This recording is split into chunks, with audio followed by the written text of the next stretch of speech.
Bagi kebanyakan masyarakat kita, barangkali sebagian besar dari mereka pada umumnya belum mengetahui secara rinci bagaimana sejarah perjalanan kurikulum yang digunakan pada sistem pendidikan di negara kita.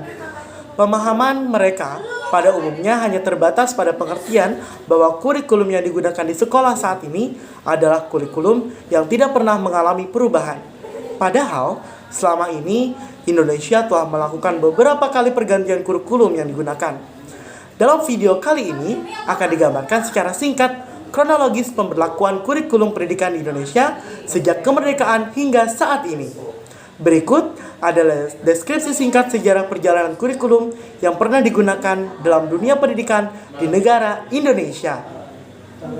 Yang pertama, kurikulum tahun 1947. Ini adalah kurikulum pertama sejak Indonesia merdeka. Perubahan arah pendidikan lebih bersifat politis dari orientasi pendidikan Belanda ke kepentingan nasional.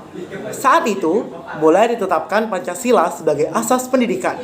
Kurikulum ini juga disebut dengan Rencana Pelajaran 1947, namun baru dilaksanakan pada tahun 1950. Karena kurikulum ini lahir di kala Indonesia baru merdeka, maka pendidikan yang diajarkan lebih menekankan pada pembentukan karakter manusia Indonesia merdeka, berdaulat, dan sejajar dengan bangsa lain di muka bumi ini.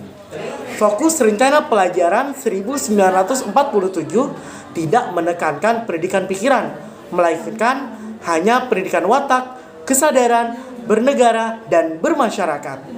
Selanjutnya, kurikulum tahun 1952.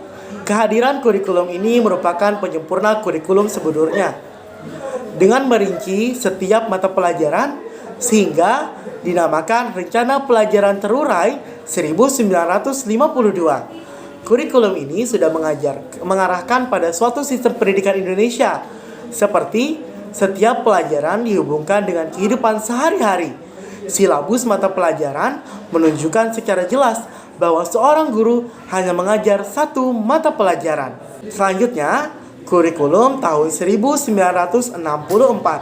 Pemerintah kembali menyempurnakan sistem kurikulum pada 1964 yang dinamakan Rencana Pendidikan 1964. Kurikulum ini berincikan bahwa pemerintah mempunyai keinginan agar rakyat mendapat pengetahuan akademik untuk pembekalan pada jenjang SD atau sekolah dasar, sehingga pembelajaran dipusatkan pada program Pancawardhana, yaitu pengembangan moral, kecerdasan, emosional atau artistik, keprigelan atau keterampilan, dan juga jasmani.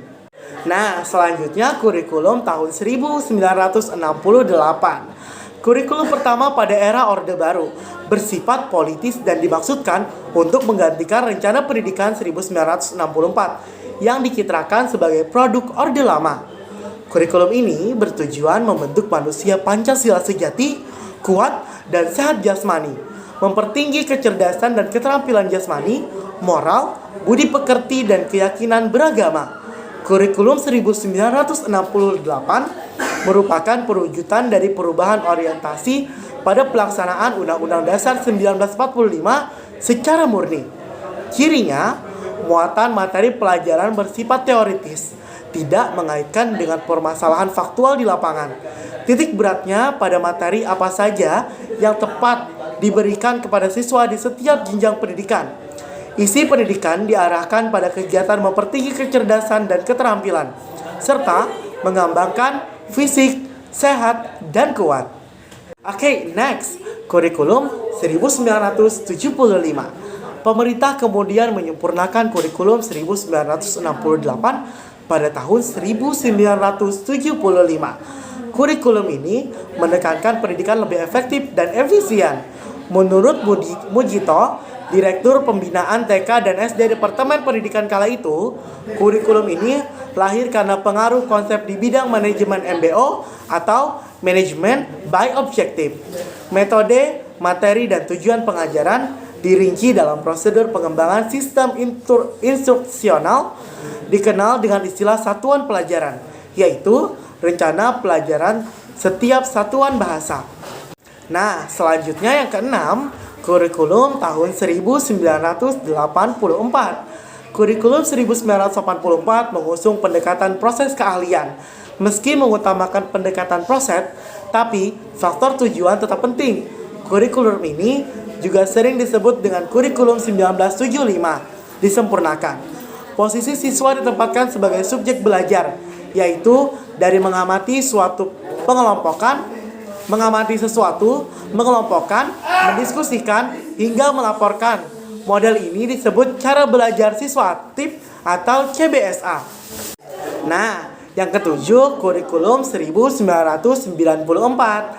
Pada tahun 1994, pemerintah memperbaharui kurikulum sebagai upaya memadukan kurikulum sebelumnya, terutama kurikulum 1975 dan 1984. Namun, perpaduan antara tujuan dan proses nampaknya belum berhasil. Akibatnya, banyak kritik berdatangan, disebabkan oleh beban belajar siswa dinilai terlalu berat, dari muatan nasional sampai muatan lokal, seperti bahasa daerah, kesenian, keterampilan daerah, dan lain-lain. Nah, yang kedelapan adalah kurikulum tahun 2004. Pada tahun 2004 diluncurkan kurikulum berbasis kompetensi atau KBK sebagai pengganti kurikulum 1994. Suatu program pendidikan berbasis kompetensi yang harus mengandung 3 unsur pokok, yaitu pemilihan kompetensi sesuai spesifikasi, indikator-indikator evaluasi untuk menentukan keberhasilan pencapaian kompetensi, dan pengembangan pembelajaran. KBK mempunyai ciri-ciri yang menekankan pada ketercapaian kompetensi baik secara individual maupun klasikal, berorientasi pada hasil belajar dan keberagaman, kegiatan belajar menggunakan pendekatan dan metode bervariasi, sumber belajar bukan hanya guru, tetapi juga sumber belajar lainnya yang memenuhi unsur edukatif. Selanjutnya yang ke-9 nih, kurikulum 2006. Kurikulum ini hampir mirip dengan kurikulum 2004. Perbedaannya menonjol terletak pada kewenangan dalam penyusunannya, yaitu mengacu pada jiwa dan desentralisasi sistem pendidikan Indonesia. Pada kurikulum 2006, pemerintah pusat menetapkan standar kompetensi dan kompetensi dasar. Guru dituntut harus mampu mengembangkan sendiri silabus dan penilaian sesuai kondisi sekolah dan daerahnya. Hasil pengembangan dari semua mata pelajaran dihimpun menjadi sebuah perangkat.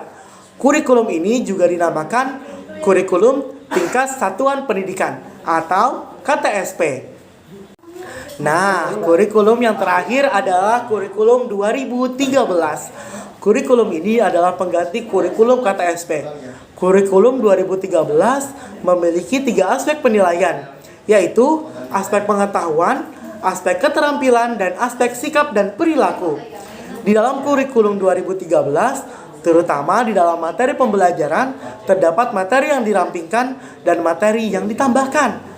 Materi yang diterampingkan terlihat ada di materi Bahasa Indonesia, IPS, PPKN, dan sebagainya. Sedangkan materi yang ditambahkan adalah materi matematika. Sebagaimana yang saya katakan tadi, kurikulum 2013 hingga saat ini masih berlaku dan ditetapkan di sekolah-sekolah di Indonesia. Nah, dari 10 kurikulum tadi, apa fungsinya sebagai kita calon guru untuk mempelajarinya? Tidak ada salahnya mengetahui sejarah dari perubahan kurikulum yang ada di Indonesia, karena akan menambah substansi kita apabila suatu saat ada murid-murid kita yang bertanya kepada kita. Cukup sekian video kali ini. Saya Muhammad Zulfa Saputra. Wassalamualaikum warahmatullahi wabarakatuh. Sampai jumpa.